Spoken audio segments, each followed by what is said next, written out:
हम सब जानते हैं कि देश 1947 में 15 अगस्त के दिन आजाद हुआ,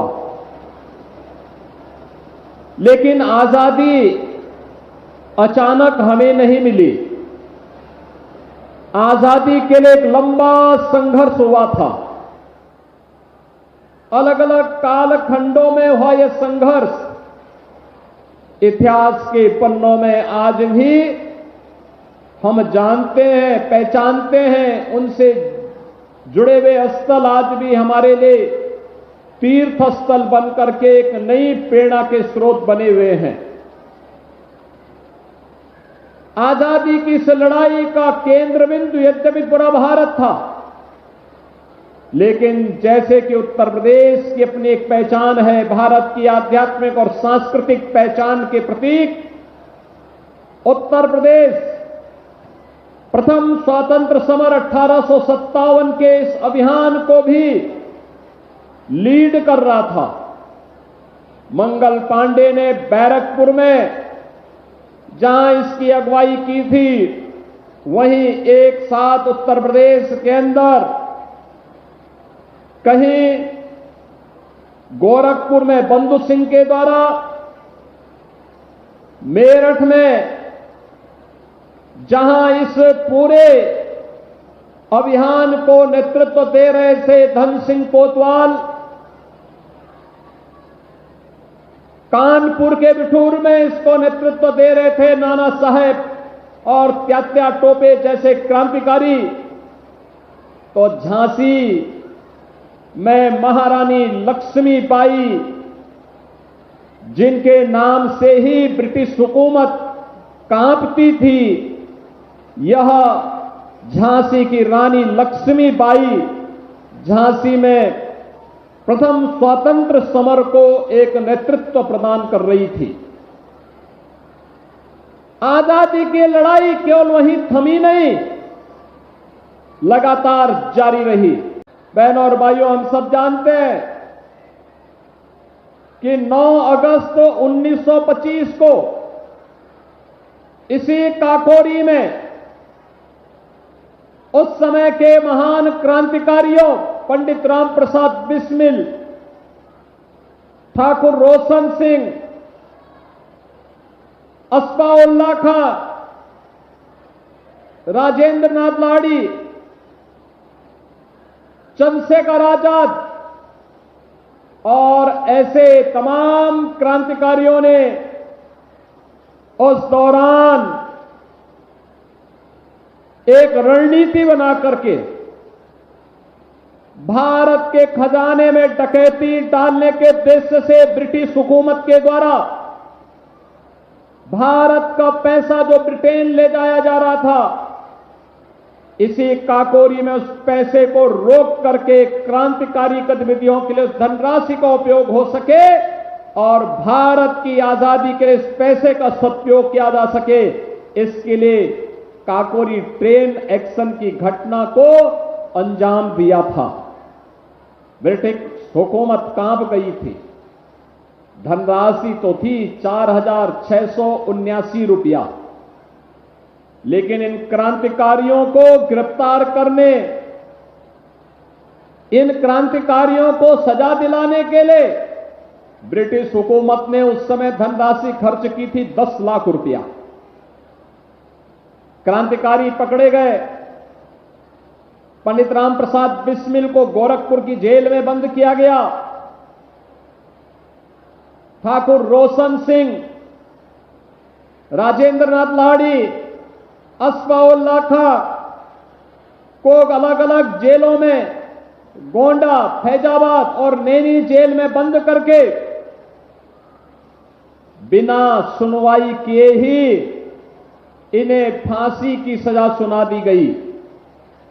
और फांसी की सजा ही नहीं सुनाई, जो नियत तिथि थी, ब्रिटिश हुकूमत कितनी घबराई हुई थी कि नियत तिथि से एक दिन पहले ही इन क्रांतिकारियों को, काकोरी ट्रेन एक्शन के महानायकों को फांसी के फंदे पर लटका करके उस समय की हुकूमत ने अपनी कायरता का परिचय देने का कार्य किया था।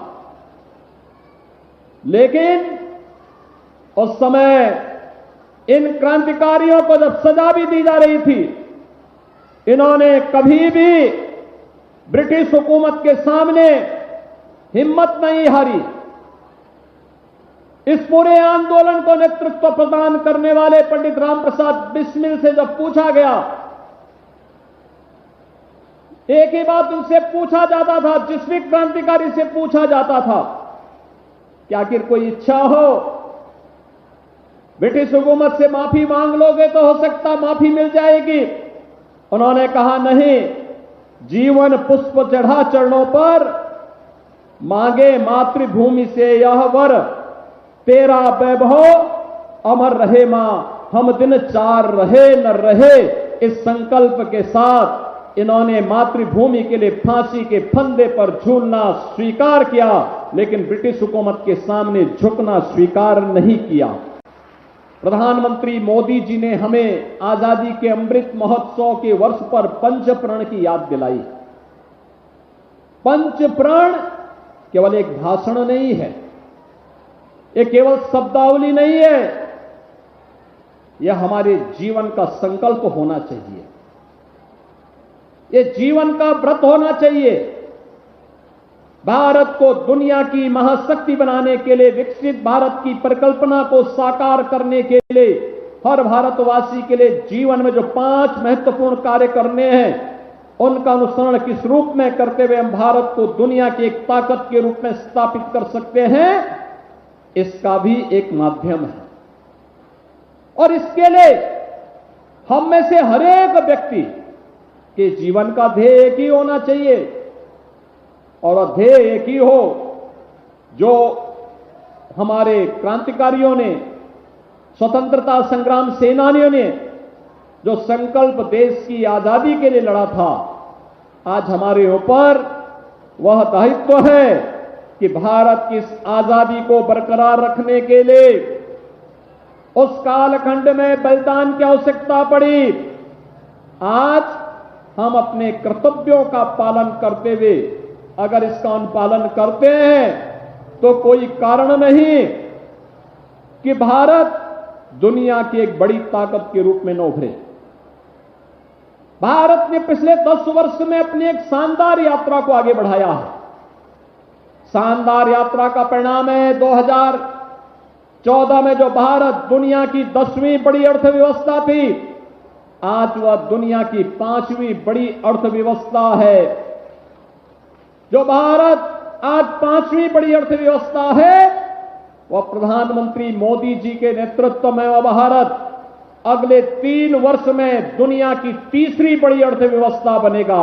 अमेरिका, चीन के बाद 3री बड़ी आर्थिक ताकत 2027 में कोई होगा तो अब भारत होगा। भारत और भारत की इस ताकत का मतलब हर भारतवासी के चेहरे पर खुशहाली। लेकिन इसके लिए हमें सबको मिलकर के अपने स्तर पर भी प्रयास करना होगा। इसके लिए जो पंचप्रण है, इन पंचप्रण को अपने जीवन का संकल्प बनाना होगा, और वह तभी बन सकता है जब हमारी प्राथमिकता हमारा देश बने। जाति नहीं, मत नहीं, मजहब नहीं, क्षेत्र नहीं, भाषा नहीं, हमारा संकल्प तो एक ही होना चाहिए कि जीवन पुष्प चढ़ा चरणों पर, मांगे मातृभूमि से या वर, तेरा वैभव अमर रहे मां, हम दिन चार रहे न रहे। यही तो है हम सबके जीवन का संकल्प। राष्ट्र प्रथम का भाव, मेरा व्यक्तिगत हित राष्ट्र के हित से महत्वपूर्ण नहीं हो सकता। मेरी जाति का व्यक्तिगत हित मेरे राष्ट्र से बढ़कर के नहीं हो सकता है। मेरे मत और मेरे मजहब का हित मेरे राष्ट्र से बढ़कर के नहीं हो सकता है। देश की एकता और अखंडता के लिए अपना सब कुछ न्यौछावर करने का एक संकल्प और उसके लिए समर्पण का यह भाव व्यक्तिगत कर्तव्यों से लेकर के नागरिक कर्तव्यों तक आगे बढ़ता हुआ, सैनिकों के सम्मान से लेकर के एकता और अखंडता के लिए कार्य करना, समतामूलक समाज की स्थापना के लिए कार्य करना, वोकल फॉर लोकल के लिए कार्य करते हुए आत्मनिर्भरता के लक्ष्य को प्राप्त करना, समाज में सबके प्रति समभाव रखते हुए राष्ट्रीय अखंडता को बरकरार रखने के लिए प्राणपण से जुड़ करके कार्य करना। अगर हम सब मिलकर के इन सभी संकल्पों के साथ आगे बढ़ते हैं और गुलामी के अंशों को समाप्त करने के साथ आगे बढ़ते हैं, दुनिया की कोई ताकत भारत को दुनिया की सबसे बड़ी ताकत बनाने से रोक नहीं सकती है।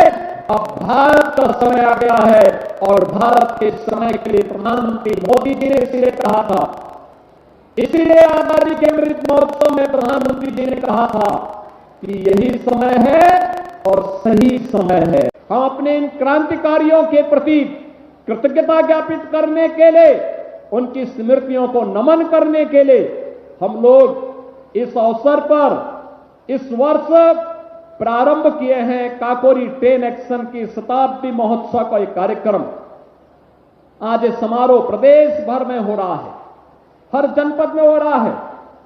मंत्रीगण भी गए हैं, माननीय सांसदगण भी हैं, माननीय विधायकगण हैं, महापौर हैं, जिला पंचायत अध्यक्ष हैं, विधान परिषद सदस्य हैं, जिला पंचायत अध्यक्ष हैं, ब्लॉक प्रमुख हैं, चेयरमैन हैं, अलग अलग जनपदों के कार्यक्रम में और शामिल होकर के विद्यार्थियों के साथ, क्रांतिकारी परिवारों के साथ, शहीद परिवारों के साथ, पूर्व सैनिकों के साथ, वीर नारियों के साथ इस कार्यक्रम में सहभागी बनकर के इन कार्यक्रमों को आगे बढ़ा रहे हैं। ये कार्यक्रम लगातार आगे चलेंगे। इस कार्यक्रम की श्रृंखला में अभी आज ये कार्यक्रम होंगे। आज हर शहीद स्मारक पर राष्ट्र धुन के साथ पुलिस, पीएसी, अर्धसैनिक बल, सैनिक, सेना, होमगार्ड, एनसीसी, इन सब के बैंड की धुन भी बजती हुई दिखाई देगी।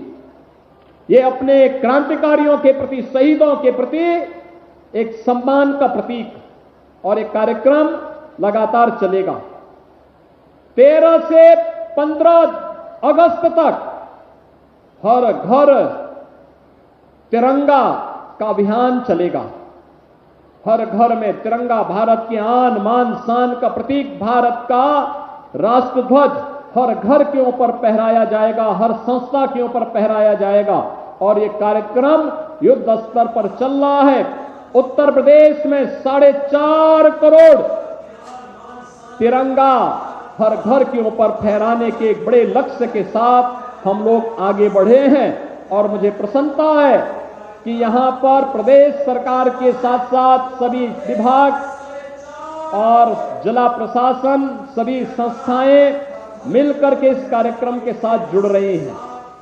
1 वर्ष तक चलने वाला एक कार्यक्रम, कल आपने देखा होगा कि ट्रेन एक्शन की शताब्दी महोत्सव के इस पूर्व संध्या पर राष्ट्रभक्ति के गानों की भी एक संध्या हर जनपद में आयोजित हुई। ये कार्यक्रम बड़े हर्षोल्लास के साथ लोगों ने उस कार्यक्रम में सहभागिता की, हमारे कलाकारों ने सहभागिता की। स्थानीय कलाकारों का एक मंच मिला अपनी प्रतिभा को दिखाने के लिए। लेकिन इसके साथ आगे एक कार्यक्रम चलेंगे जनपद स्तर पर, सुलेख लेखन, वाद विवाद प्रतियोगिता, लेखन प्रतियोगिता, अन्य सामान्य ज्ञान प्रतियोगिता, क्विज प्रतियोगिता, ये सभी होंगी। फाइन आर्ट से क्रांतिकारियों के चित्रों को उल्लेख करते हुए, जैसे गोरखपुर विश्वविद्यालय फाइन आर्ट विभाग के बच्चों ने यहां पर काकोरी शहीद मंदिर में क्रांतिकारियों के चित्रों को कितने बेहतरीन तरीके से उकेरा है। वहां पर अगर आप देखेंगे, और ललित कला विभाग ने भी यहां पर देखा है कितने अच्छे चित्रों की प्रदर्शनी लगाई है यहां के छात्रों के साथ मिलकर के। बहनों और भाइयों, वर्ष भर चलने वाले इन कार्यक्रमों में हम सबकी सहभागिता हो। हम अपने उन महान बलिदानियों को, हम भारत माता के इन महान सपूतों के प्रति कृतज्ञता ज्ञापित कर सके, इस विश्वास के साथ यह आयोजन आज यहां पर आज शुभारंभ हो रहा है।